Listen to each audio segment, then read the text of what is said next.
What's up everyone, it's Doug with Retro Geek Gaming, here to bring you another video discussion. And as per the norm on this channel, I'm going to talk about the Nintendo Switch, and hopefully you'll join me in this conversation. Post some comments down below about what you think about what I talk about. But for the most part, just remember that everything that I'm going to talk about in this is rumor and speculation. Nothing is officially proven yet, and nothing will be officially proven with the Switch until we get the January full reveal of the system. But I did have some ideas that I came across, some stuff that I heard that Nintendo's going to do that I sort of wanted to just talk about and put my 2 cents in about. Now, one of the first things that I heard is that it's going to have different bundles. This makes a ton of sense to me. Especially because if they're going to do, like what I'm hearing they're going to do, which is just a base unit, and then you can buy the games that you want, that's cool, because that means that, look, you might not be interested in Mario, you might not be interested in the first party stuff, or maybe there's a third party game that you really want, so you buy the Switch, you buy the game, and you're done. You know? But also hear that there's like a $300 one that's going to give you like, you know, a higher internal memory and Mario. That's cool. That's harking back to the days of like the Super Nintendo, where they gave you a Mario game with the system just to keep you. And if it's going to be anything like what I think it's going to be a really exciting example of using Switch technology. Because I can imagine that you're probably going to have 2-player co-op options using the controllers, because you'll be able to take them off. I imagine that they'll probably have, you know, some kind of a thing for when you detach it and all that stuff. So, you know, basically taking full advantage of what the system can do to get people excited and show people what the Switch is all about. And then, of course, I heard there was a third bundle that was going to include Legend of Zelda Breath of the Wild and a Pro Controller, which I'm all for. But considering the fact there's also a rumor that Breath of the Wild is going to be delayed, I'm not going to hold that one up too much. And I actually do think that Breath of the Wild is going to be delayed. Mostly because this is the most ambitious Legend of Zelda game that Nintendo has ever done. And you have to imagine that they probably want this to be as bug-free as possible. And look at how long they've taken with a lot of these games to delay them, to make them bug-free as possible. And then you got an open world Zelda. They probably need to test everything. They probably need to test everything, every possible situation, to make it as bug-free as possible. And honestly, I'm okay with that, because if the Switch is anything like what I think it's going to be, there's going to be more than enough at launch, like when the system comes out, to where, yeah, I can wait like 3 or 4 months for Legend of Zelda Breath of the Wild. It's not that big of a deal. The next rumor is a really cool one that I'm actually kind of excited about, and that is it's going to use data cards. Now, this is going to be a really neat thing, because this is the kind of thing that I was expecting them to do with Amiibo, and I'm glad to see that they're doing it. So what do I mean exactly with it? Well, it's a little bit complicated, but kind of simple.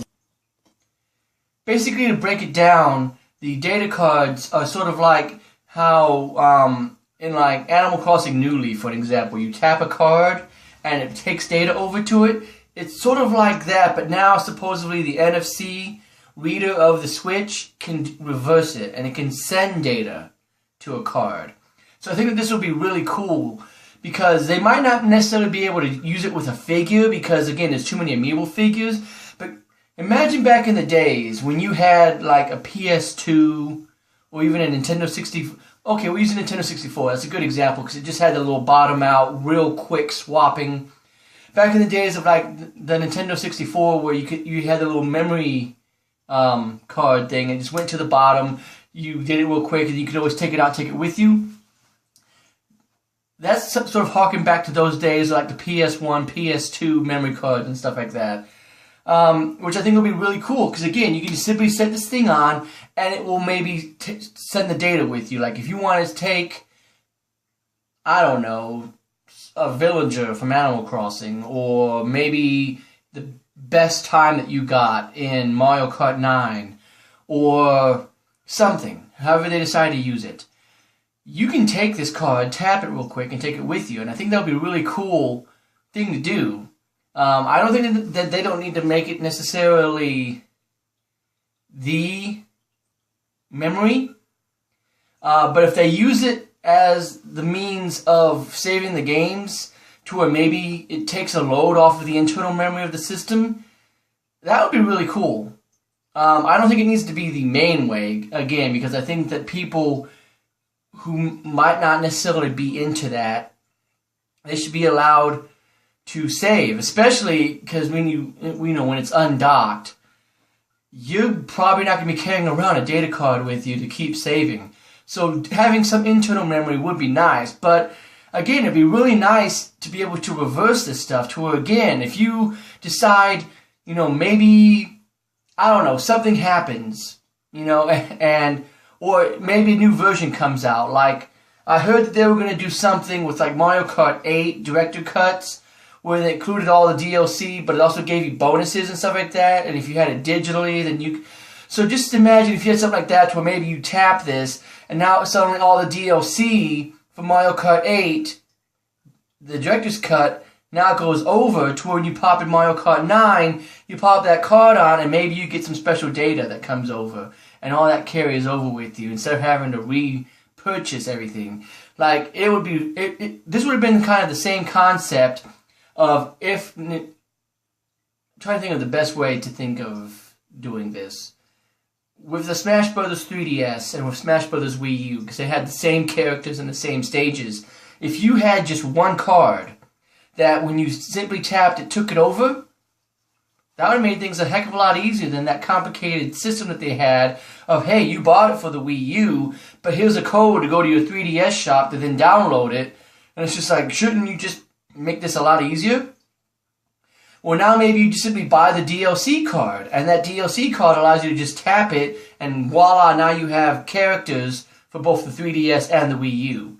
It could be something like that. I think it could be a really, really neat thing, depending on how Nintendo does it. Again, more information needs to come out, and please hold on to that with a grain of salt, because, of course, I do know that they have an NFC reader for the Switch, but there's no real mentions of if they're going to use Amiibo. So this could easily be true because, unless they're going to keep using Amiibo, they need to have something to keep their NFC technology useful. And this seems like it's the best option, especially for switching from Switch to Switch.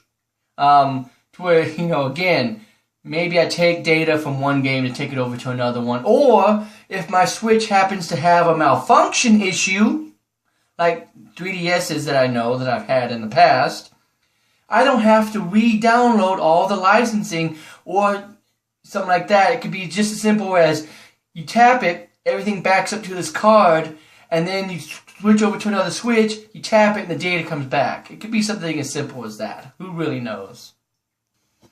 Now, another rumor that I kind of heard they were going to do, kind of goes back to what I was talking about in another video, is that there's a huge difference between what the system does when it's undocked versus when it's docked. Again, I kind of talked about this in another video about how it would be nice, because we already kind of have a little bit of confirmation that when it's undocked it's 720p, and maybe when it's docked it can go up to 1080p and again boost faster. But I think that is the way that Nintendo is cutting down on their costs, because if you think about it, that way the system doesn't change. It's not like with a PS4 Pro we need to buy completely different hardware and then transfer stuff over, because the system is the tablet.